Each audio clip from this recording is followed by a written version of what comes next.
লগি বইটা দিয়ে বাইতুল মুকাররমের সামনে পিটিয়ে পিটিয়ে মানুষ হত্যা করতে আমরা দেখেছি।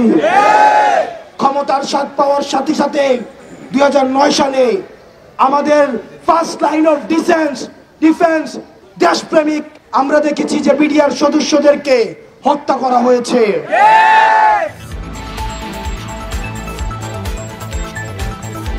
সংগ্রামী সহযোদ্ধা, আপনারা দেখবেন এই বিচারের কালেক্ষেপণের মধ্য দিয়ে আমরা সন্দেহ করছি অন্তর্বর্তীকালীন সরকার আওয়ামী লীগকে পুনর্গঠিত হওয়ার সুযোগ দিচ্ছে।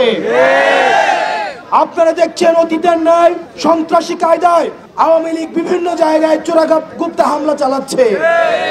অতীতে যেভাবে আওয়ামী লীগ জানমালের জন্য এবং বাংলাদেশের জন্য হুমকি হিসেবে বিবেচিত হতো, যেভাবে আওয়ামী লীগ ভারতের এক্সটেনশন হিসেবে বাংলাদেশে ইমপ্ল্যান্টেড ফোর্স হিসেবে কাজ করেছে, এখনো পর্যন্ত সেভাবে কাজ অব্যাহত রেখেছে।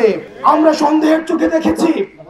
অন্তর্বর্তীকালীন সরকারের কাছে আমাদের প্রত্যাশা ছিল এই অন্তর্বর্তীকালীন সরকারের প্রথম এবং প্রধান সংস্কার হবে আওয়ামী লীগকে, এই গণহত্যাকারী আওয়ামী লীগকে ফ্যাসিস্ট সন্ত্রাসী সংগঠন হিসেবে নিষিদ্ধ করবে।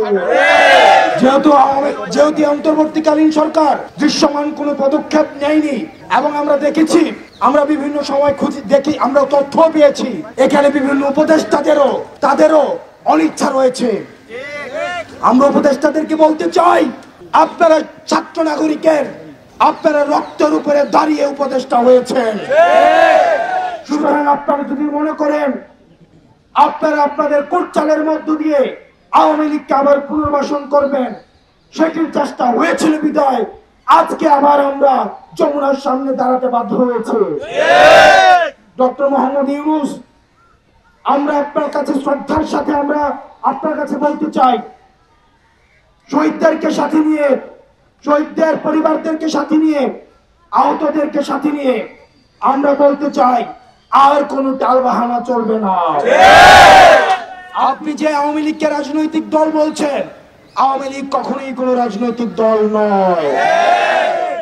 আমরা দেখেছি স্বাধীনতা পরবর্তী সময়ে বাকশাল কায়েমের মধ্য দিয়ে দেশে এক ধরনের গণতন্ত্র পরিবর্তে শেখ মুজিব মাফিয়াতন্ত্র চালু করেছিল।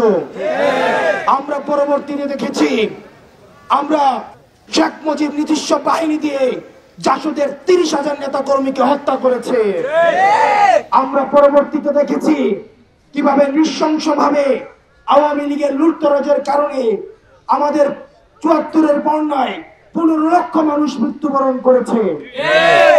আমরা দেখেছি পরবর্তী সময়ে যখন হাসিনা ক্ষমতায় এসেছে, হাসিনা শুধুমাত্র ক্ষমতায় থাকাকালীন নিজে শুধুমাত্র ফ্যাসিবাদী আচরণ করেছে, বিষয়টি এমন নয়। ক্ষমতার পূর্বে আমরা লগি বইটার আচরণ আমরা হাসিনার কাছ থেকে আমরা দেখেছি। লগি বইটা দিয়ে বাইতুল মুকাররমের সামনে পিটিয়ে পিটিয়ে মানুষ হত্যা করতে আমরা দেখেছি।